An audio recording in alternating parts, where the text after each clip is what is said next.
Good day, friends. It's good to be with you again. I did a little bit of reminiscing. I came across something in some of my tchotchkes that I had stored up. I don't know if you can see it or not. It's a pen. Some of you may recognize that. That's a pen of a group called the Beta Club. When in the dim, misty recesses of the past, that was an organization you could be a part of as a good student. I was a good student, I guess, and I was part of that. And I never will forget the motto of that particular group. It was, "Let us lead by serving others." And that stayed with me from the time that I became part of that organization, I think.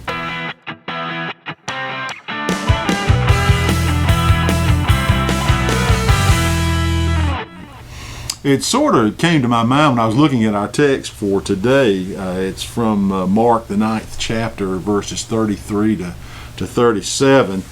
The disciples in the text are losing sight of what I would call the Beta Club motto. They begin to sort of argue among themselves about who's best and who's first, and they're losing sight of the real truth of the kingdom of God. And Jesus has to remind them of that. And the truth of the kingdom of God is this: if you want to be first, then you've got to be willing to be last. And in the kingdom, you don't look to be served, you look to serve.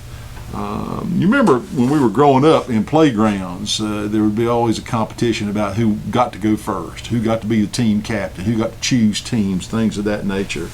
Everybody always wanted to be first. And I'm here to tell you that doesn't stop when you leave the playground. When you become an adult, it's the same thing. We're in a culture that's driven by the look at me, me first attitude.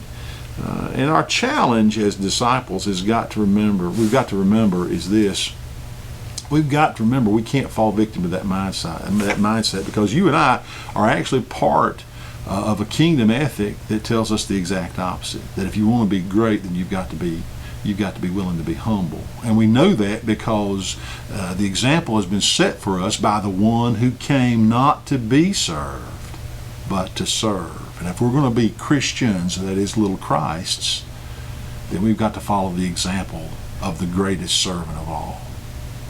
Let's have a word of prayer.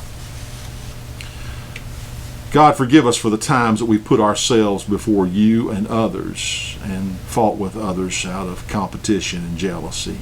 Teach us to have the mind of Christ, that we might be servants to others.